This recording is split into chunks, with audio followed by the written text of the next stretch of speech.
आणि यानंतर घेणार आहोत जगभरातल्या बातम्यांचा आढावा। सुरुवातीला युक्रेनमधली आत्ताची सगळ्यात महत्त्वाची बातमी, कारण एकीकडे रशिया विरुद्ध सुरू असलेलं युद्ध तर तिथे आहेच। या सगळ्या पार्श्वभूमीवर युक्रेनमध्ये एक मोठी दुर्घटना घडली आहे। इथल्या हेलिकॉप्टर अपघातात युक्रेनच्या गृहमंत्र्यांचा 18 जणांचा मृत्यू झालाय।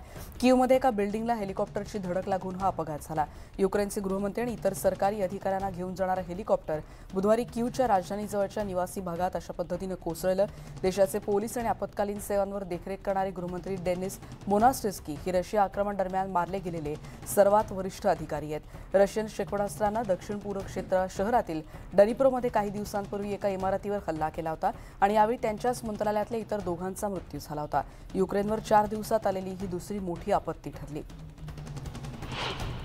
कीवच्या पूर्वेकडच्या ब्रोरी उपनगरात बालवाडीजवळ धुक्यात सकाळी झालेल्या हेलिकॉप्टर अपघात हा अपघात होता की युद्धाशी संबंधित घटना होती यावर तात्काळ माहिती कळू शकली नाही, पण युक्रेनच्या अधिकाऱ्यांनी या सगळ्याचा तपास सुरू केलाय।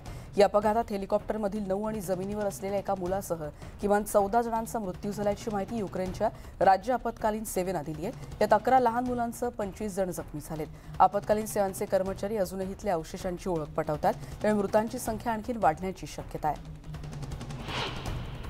गृह मंत्रालयाचे 5 अधिकारी, एक राष्ट्रीय पोलीस अधिकारी आणि 3 क्रून सदस्यांचा यामध्ये समावेश आहे। युक्रेनच्या नॅशनल पोलिसांनी आता याविषयीची माहिती दिली आहे। युक्रेनचे अध्यक्ष व्लादिमीर झेलेन्स्कींनी हा अपघात म्हणजे भयंकर शोकांतिका असल्याचं म्हटलंय।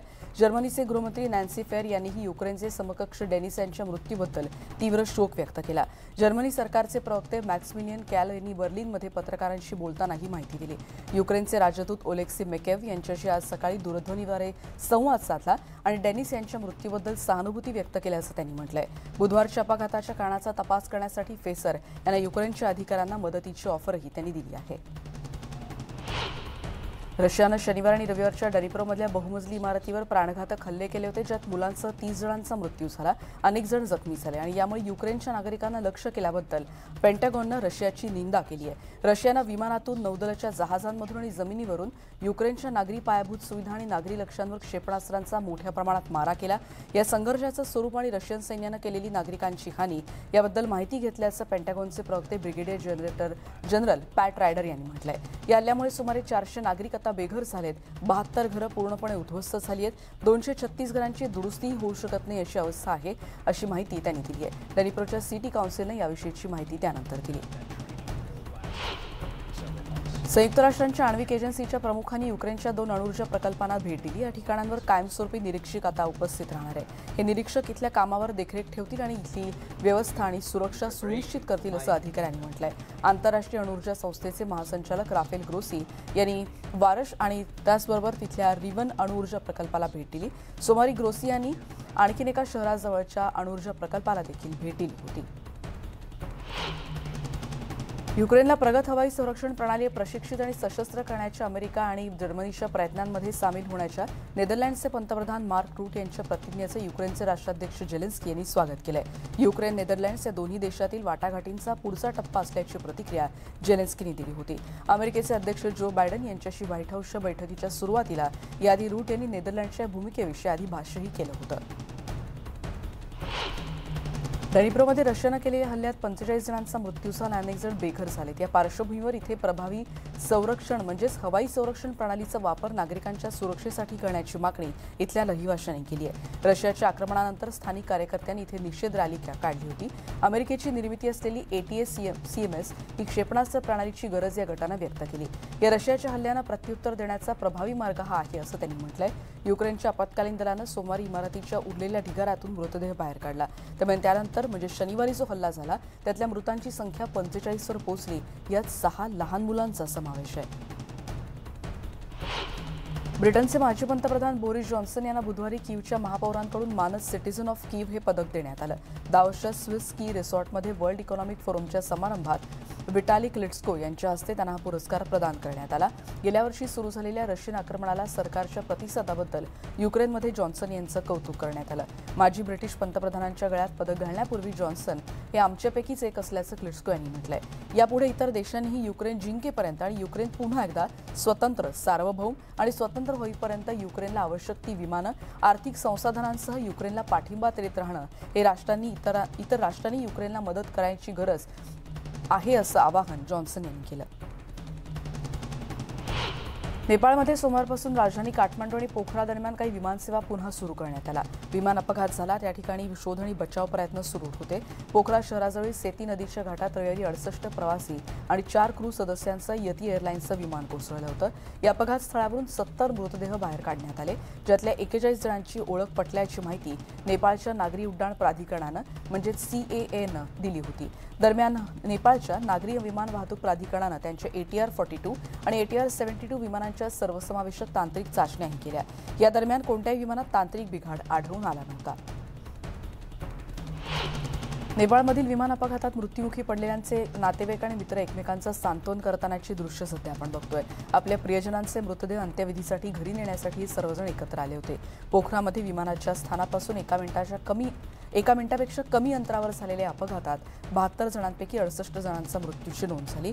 त्यात 15 परदेशी नागरिक होते अशी माहिती नेपाळच्या नागरी विमान वाहतूक प्राधिकरणानं दिली होती. या परदेशी नागरिकांमध्ये 5 भारतीय, 4 रशियन, 2 दक्षिण कोरियाचे नागरिक आणि प्रत्येकी 1 आयर्लंड, ऑस्ट्रेलिया आणि अर्जेंटिना आणि फ्रान्सच्या नागरिकाचा समावेश होता. अपघाताच्या ठिकाणाहून फ्लाईट डेटा रेकॉर्डर आणि कॉकपिट व्हॉइस रेकॉर्डर मिळाल्याचं नेपाळच्या नागरी उड्डाण प्राधिकरणाच्या प्रवक्त्यानं सांगितलं आहे. या व्हॉइस रेकॉर्डरचं स्थानिक पातळीवर विश्लेषण केलं जाईल आणि फ्लाईट डेटा रेकॉर्डर फ्रान्सला पाठवला जाणार असल्याचं सांगण्यात आलं आहे. या विमान निर्माता कंपनी ATRचे प्रमुख टोलूस यांनी तिथे ते जाणारे आणि तपासात या सगळ्या भाग घेत असल्याचंही फ्रेंच हवाई अपघात तपास एजन्सीनं म्हटलं आहे. पोखरा विमानतळाजवळ विमान कोसळून झालेल्या अपघातात मृत्युमुखी पडलेल्या 68 जणांसाठी नेपाळमध्ये सोमवारपासून राष्ट्रीय दुखवटा पाळण्यात आला. 4 जण अजूनही बेपत्ता होते. शोध सुरू ठेवण्यासाठी बचाव कर्मचाऱ्यांनी 300 मीटर दरीत उतरून या भागामध्ये जेव्हा सर्च ऑपरेशन केलं त्यानंतर त्यांना आणखी 2 मृतदेह सापडले होते. अनेक नातेवाईक आणि प्रियजन माहितीसाठी पर्यटन शहर पोखरा इथल्या रुग्णालयाबाहेर तात्काळ थांबले होते. यावेळी बचाव पथकांनी मोठ्या प्रमाणात शोधमोहीम घेतली तेव्हाची दृश्य आहेत. तब्बल 984 फूट दरीत खाली उतरून या सगळ्यांनी जेव्हा शोधकार्य केलं तेव्हा बचाव कर्मचाऱ्यांनी फ्लाईट डेटा रेकॉर्डरसाठी देखील ढिगारा उपसला होता. हा अपघात कशामुळे झाला हे मात्र कळू शकलं नव्हतं. या विमान अपघातात मरण पावलेले 37 वर्षांचे पत्रकार आणि स्थानिक वृत्तपत्राचे संपादक त्रिभुवन पौडेल यांच्या अंत्यविधीसाठी पोखरा येथे सेती नदीच्या काठावर तुळशी घाट येथे स्मशानभूमीवर त्यांचे आप्त जमले होते. माउंट एव्हरेस्टसह जगातील 14 सर्वोच्च पर्वतांपैकी 8 पर्वत असलेल्या नेपाळमध्ये हवाई अपघातांचा आतापर्यंतचा इतिहास आहे. रविवारची दुर्घटना ही 1992 नंतर नेपाळमधली सर्वात प्राणघातक ठरली. याआधी पाकिस्तान इंटरनॅशनल एअरलाईन्सचं विमान काठमांडूमध्ये उतरण्याचा प्रयत्न करत असताना एका टेकडीवर आदळलं होतं आणि त्यातल्या 167 जणांचा मृत्यू झाला होता. फ्लाईट सेफ्टी फाउंडेशनच्या एव्हिएशन सेफ्टी डेटाबेसनुसार नेपाळमध्ये 46 सालापासून आतापर्यंत 42 प्राणघातक विमान अपघात झाले आहेत.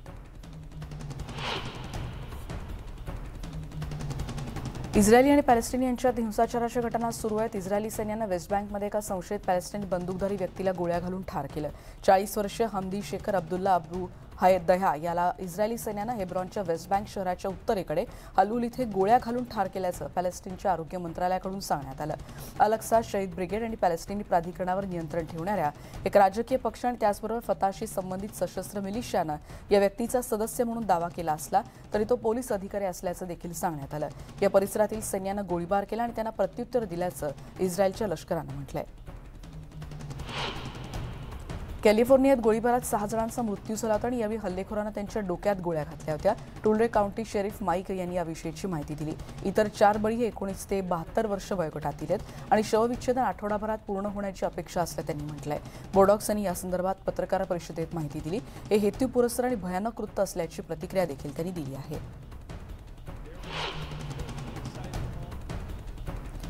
जर्मनीचे चान्सलर ओलाफ स्कोल्ज आणि संरक्षण मंत्री क्रिस्टिन लॅम्ब्रेच यांचा राजीनामा अधिकृतपणे स्वीकारला. त्यांच्या जागी ही जबाबदारी कोणाला दिली जाईल हे अजून स्पष्ट करण्यात आलेलं नसलं तरी युक्रेनला जर्मनीकडून दिली जाणाऱ्या शस्त्रांचं वितरण आणि लष्करी आधुनिकीकरण कार्यक्रम हाताळण्यावरून त्यांच्यावर सातत्यानं टीकाही झाली होती आणि त्यानंतर त्यांनी राजीनामा दिला होता.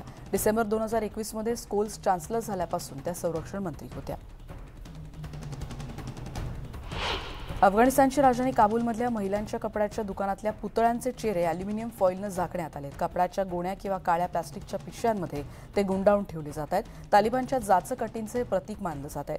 याद्वारे काबूलच्या कापड व्यापाऱ्यांकडून देखील तालिबानी सरकारचा प्रतिकार करण्याचा एक प्रयत्न असल्याचं म्हटलं जात आहे, कारण सर्जनशीलतेद्वारे दुकानदारांनी हा निषेध नोंदवलाय. पुतळ्यांचा शिरच्छेद करावा अशी सुरुवातीला तालिबानची इच्छा होती, पण ऑगस्ट 2021 मध्ये त्यांनी सत्ता काबीज केली आणि काही दिवसातच तालिबानच्या उपाध्यक्षांनी दुकानाच्या खिडक्यांमधून हे सर्व पुतळे काढून टाकले पाहिजेत किंवा त्यांचं डोकं काढून टाकलं पाहिजे असे आदेशही याआधी दिले होते.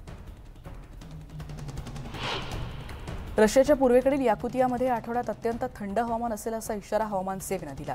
येत्या काही दिवसात प्रदेशाच्या काही भागात तापमान उणे 60 डिग्री सेल्सिअसपर्यंत खाली येऊ शकतं असा इशारा स्थानिक आपत्कालीन सेवेच्या वेबसाईटवर देण्यात आला. रहिवाशांनी शक्य असल्यास घरीच राहण्याचा सल्ला देण्यात आला होता.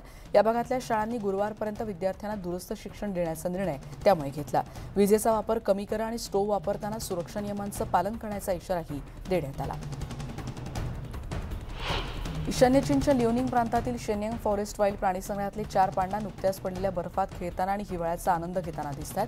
उष्ण हवामानापेक्षा थंड हवामानात पांडा पसंत करतात आणि तापमान उणे 5 डिग्री सेल्सिअस किंवा उणे 10 डिग्री सेल्सिअस असलं तरीही आम्ही त्यांना खेळू देतो अशी माहिती या प्राणीसंग्रहातल्या जायंट पांडा पॅव्हिलियनचे संचालक वांग ही यांनी दिली. या बर्फाचा आनंद एकमेकांसोबत शेअर करण्यासाठी ते कायम तयार असतात. त्यांच्यासाठी खास अन्न आणि नवीन खेळणी देखील घेण्यात आल्याचं त्यांनी सांगितलं. ब्रिटनच्या काही भागांमध्ये थंडीमुळे बर्फ पडला. आठवड्याच्या उर्वरित भागात थंडी कायम राहण्याचा अंदाज वर्तवण्यात आलाय. ब्रिटनच्या कॉर्नवॉलमधली ही दृश्य आहेत. अर्जेंटिनामधील सांता फे प्रांतात जंगलात वणवा पसरला. सरकारनं याबद्दलची सविस्तर माहिती दिली आहे, कारण ही आग सगळीकडे पसरल्याचं अग्निशमन दलाचे जवान सोलेदाद कॅरेझको यांनी दिली आहे. पाऊस सुरू होईपर्यंत परिस्थिती बदलणार नाही असंही ते म्हणालेत. या नुकसानामुळे परिसरातील शेतकऱ्यांना लागवड आणि कापणी आता उशिरा करावी लागणार आहे. 2022च्या अखेरीला अर्जेंटिना नॅशनल मेटिओलॉजिकल सर्व्हिसेसनं कमाल तापमान 113 फॅरनहाईट असलेल्या 2 अतिउष्णतेच्या लाटांची नोंद झाल्याचं म्हटलंय, ज्यामुळे वनक्षेत्रांना आग लागण्याची शक्यता होती. कॅलिफोर्नियाचं हवामान काही आठवड्यांच्या वातावरणीय बदलानंतर आता शांत झालंय. लॉस एंजेलिसच्या दक्षिणेकडच्या ऑरेंज काउंटीमध्ये सनसेट बीचच्या परिसरात पहाटे समुद्राच्या पाण्यानं समुद्रासमोरील काही घरं आणि रस्ते देखील कशा पद्धतीनं बुडून गेले होते हे आपण बघतोय. यात किती नुकसान झालं याविषयीची स्पष्टता अजून होऊ शकलेली नाही. या भागात हलका पाऊस आणि बर्फवृष्टी झाली, पण आकाश मोठ्या प्रमाणात निरभ्र होतं. डिसेंबरच्या उत्तरार्धापासून वीज खंडित होणं, इथे पूर येणं, बंधारे तुटणं आणि नुकसान होणं, वाहून जाणं आणि भूस्खलनाच्या घटना मोठ्या प्रमाणात घडल्या. या परिसरात किमान 20 जणांचा त्यात मृत्यू झाला. कॅलिफोर्नियात आठवडाभराच्या मुसळधार पावसानंतर ट्रॅकजवळ भूस्खलन झालं, त्यामुळे सॅन फ्रान्सिस्को बे क्षेत्रातील प्रवासी ट्रेन थांबवण्यात आली होती. ट्रेन थांबली पण रुळावरून घसरली नव्हती असं देखील इथे सांगण्यात आलं होतं. यात कुठलंही नुकसान झालं नाही. प्रवासी जखमी झाले नव्हते, पण कर्मचाऱ्यांनी लगेचच रुळांची पाहणी करून परिस्थिती नियंत्रणात आणली.